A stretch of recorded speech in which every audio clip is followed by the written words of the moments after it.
Hello BookTube, my name is Elizabeth. Welcome or welcome back to my channel, Book as in Books. This video is a 2-for-1. It is a book haul and a pile of possibilities for a brand new readathon for which I signed up.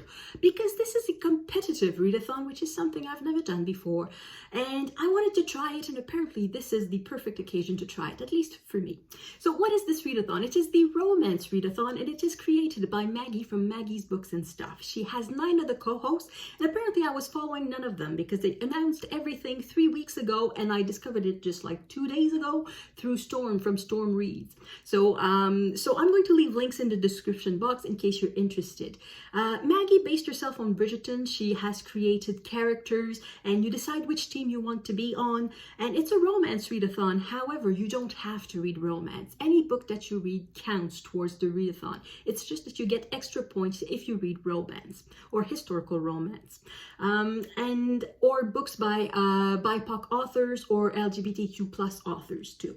So yeah, basically I thought, okay, I'm not going to penalize my team if I decide to read something else than romance, because if I was to read just romance for an entire month, I'd get sick rather quickly, because I need to vary my diet. I need diversity in my book diet. So just romance, it's like eating just desserts. It's fun at first, but at some point it's just a bit too much, at least for me.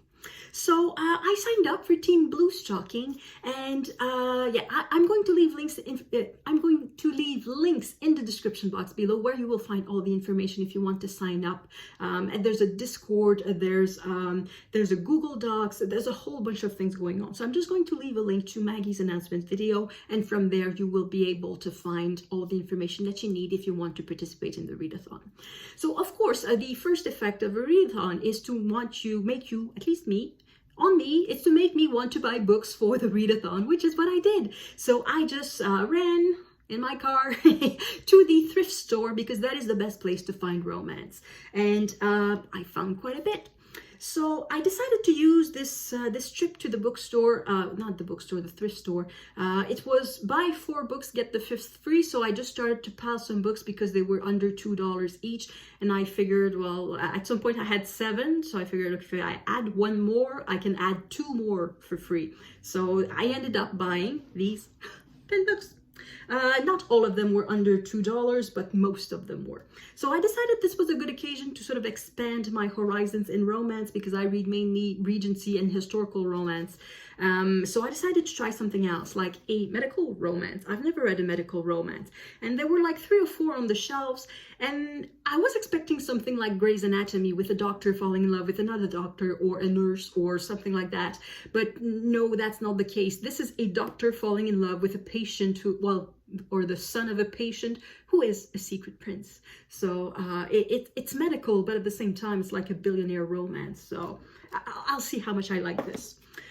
This is an intrigue romance. I've never read a romance / mystery, so a Harlequin suspense or intrigue or anything like that. This one is quite short, so I figured that's the excellent book to try the style, the genre.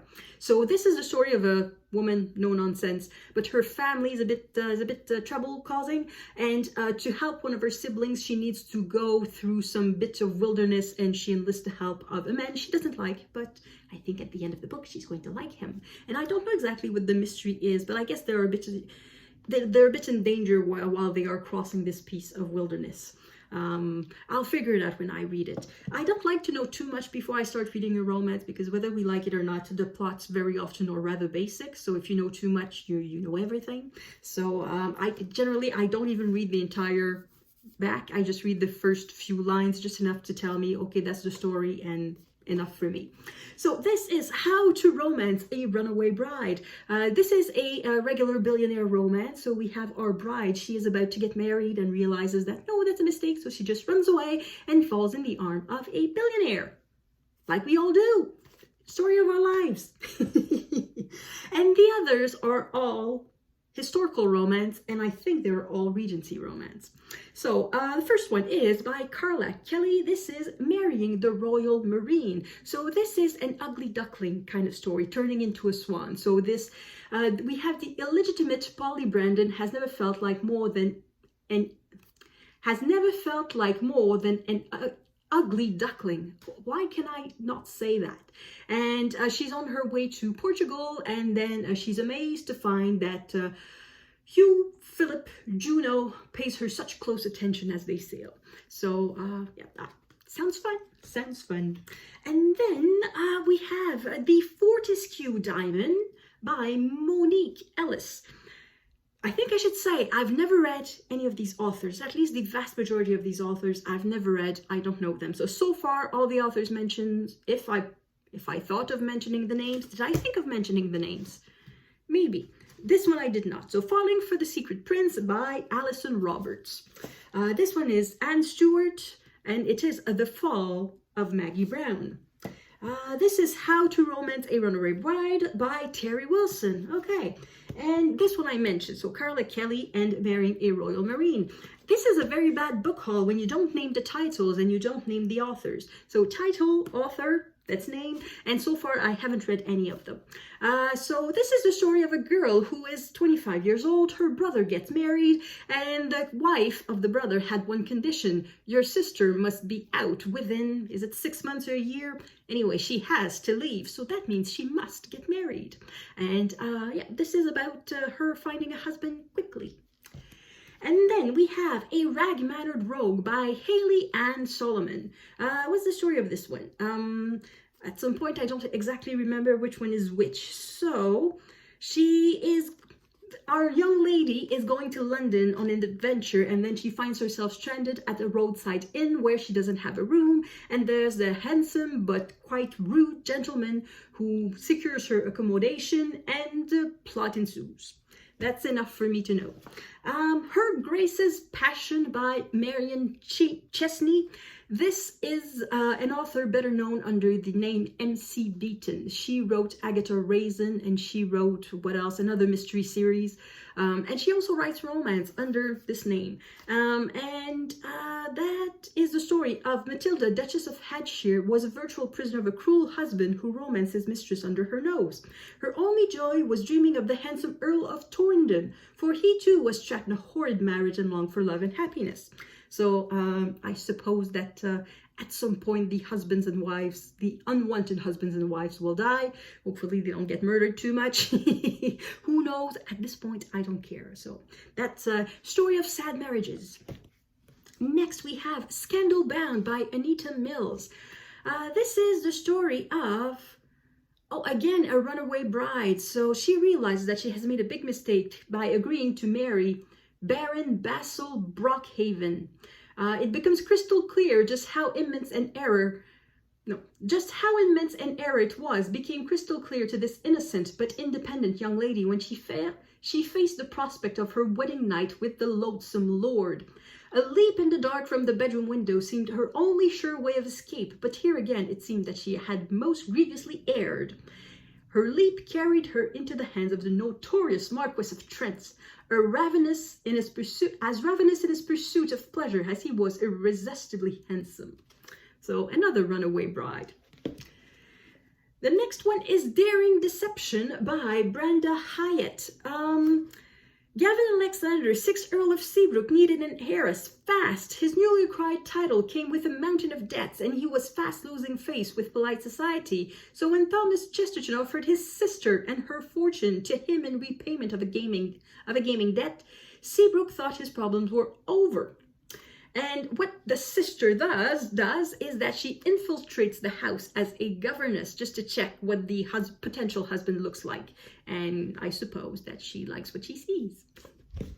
And finally, the last book that I found is by my absolute favorite romance author, Georgette Heyer. So far, I've read none of these authors. Of the 9 previous books, I've never read anything by these authors, but this one, I've read 10 of her books, and I have more on my shelves. So this is The Unknown Ajax, and it's the story of, it's Lord Darracot, who is summoning the next heir apparent. So his son died, and now the next heir apparent is somebody who had been sent far away in the north because they wanted to forget about him, and now he comes back, but because he's now the heir. But of course, having lived in the north pretty much deprived of society. He does not quite have the manners. He has a thick northern accent, which at the time was a big no-no. Even today, it's an accent that can be mocked.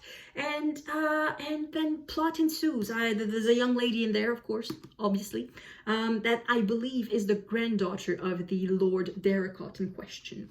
I'm not quite sure, but who cares? I love Georgette Heyer. And then I went to a regular bookstore. So these 10 books I bought at the thrift store, and then I went to a regular used bookstore. And these books were a bit more expensive, but doesn't matter. So this one is The Duel by Barbara Metzger. So this one I've read. I've read another book by Barbara Metzger before, and I really liked it. The plot of this one is that there's this rake who went on a duel and by mistake shot a young passerby. So he invites the young passerby. He brings the boy back to his place, and the sister of this boy comes to stay with him. And yeah, she's unchaperoned. And yeah, so what does it say? On top of it all, the 19-year-old beauty is under the mistaken impression that Ian is the gentle hero who rescued her brother instead of the rogue who practically killed him. So that sounds absolutely lovely. And finally, a bigger sized book. So this one is, as you can see, this is Lord Deverell's Secret by Amanda Grange. It's about Cassandra Paxton, who arrives in Brighton with one important task, to uncover the meaning of a letter she'd found amidst her late brother's personal effects. And she knew of only one man who could help her, Lord Deverell, who just happened to be the most eligible bachelor in all of Brighton, of course. But she didn't realize until it was too late that the handsome Earl had a secret of his own. And I don't want to know the rest. So that's the other book that I bought. So that's the 12 books that I bought specifically for the Readathon. So that's the end of the book haul. But while I'm making a pile of possibilities, I may as well present some other books that I may read for the Readathon, because I have other romance on my shelves, but it's a bit repetitive. So I have these 4 Harlequin historical romances. So this is A Deal with Her Viking by Michelle Stiles. I've never read a Viking romance, so that's a possibility. Lillian and the Irresistible Duke by Virginia Heath, and this one is a Victorian romance. The Awakening of Miss Henley by Julia Justice. This one is in the 1830s. And finally, The Passion of Lord Trevethow by Bronwyn Scott. So this is part of a series I've learned. So this is book number 2. And there's I've already read book number 4, not knowing it was part of a series. And I did not like book number 4. It was okay. The romance was fine, but I did not like the writing. So I don't know. I still have this one, but I'm struggling whether to read it or just to send it straight to a little free library without trying it. Because yeah, I did the other one. It was that iffy. And I also have, as I said, more Georgette Heyer to read. So this is Regency book, and this is The Black Moth. This one, I believe, is her first. I think is the first book that she wrote. I think it's her debut. And just by the way, I hate these covers. They say absolutely nothing. Absolutely nothing. This could be a cover for anything, and I'm not even sure the time period is accurate. Oh, perhaps it is. Perhaps this one is an 18th century romance, because Georgette Heyer wrote quite a few of those. She wrote a lot of Regency, but she also wrote 18th century. 1667 that it says here. Oh no, his great-grandfather as far back as the year 1667. So we must be in the 18th century at somewhere. And this one, well, obviously it's Regency. And finally, I have a contemporary. This is Love Child by Patricia Coughlin. I assume it's a romance because it talks about, it's set in the Newport, the $1 million, what does it say? The $1 million seaside mansions of Newport. It's about the privileged few and their servants, and there's a secret. I think the secret is the love child, but who knows? So there's a little snippet here about the romantic times, so I assume this is a romance. And the reason I know so little about this one is that I bought it in a mystery bag of books. It was 10 books for $10, and I had a whole bunch of stuff in there. I had nonfiction, I had a romance, I had, what did I have? I had a classic like Kafka. I have a whole bunch of stuff, so including this one. So that's why, that's another possibility. So that's it. That's the end of my pile of possibilities, and that is the end of my book haul too. As I said, there's no way I'm going to read all of this in the month of August, because after a few romances, generally I tend to have had enough. But they all sound fun. I have to say that I am much more attracted to the older romances that I had, like the Georgette Heyer, which were written in the 50s and the 60s, and these older books here, they are, well, they are from the 90s, so they're not that old. There might be one from the 80s, but they are mainly from the 90s. But for some reason, I prefer these one to the thick new romance ones, the new bodice rippers, because these ones, I don't think they're bodice rippers. I think they're just romance, which suits me more. But anyway, let me know what you think, if you've read any of these books, or if you are participating in the Romance Readathon. And that is it for me. I will see you in the next video. À la prochaine!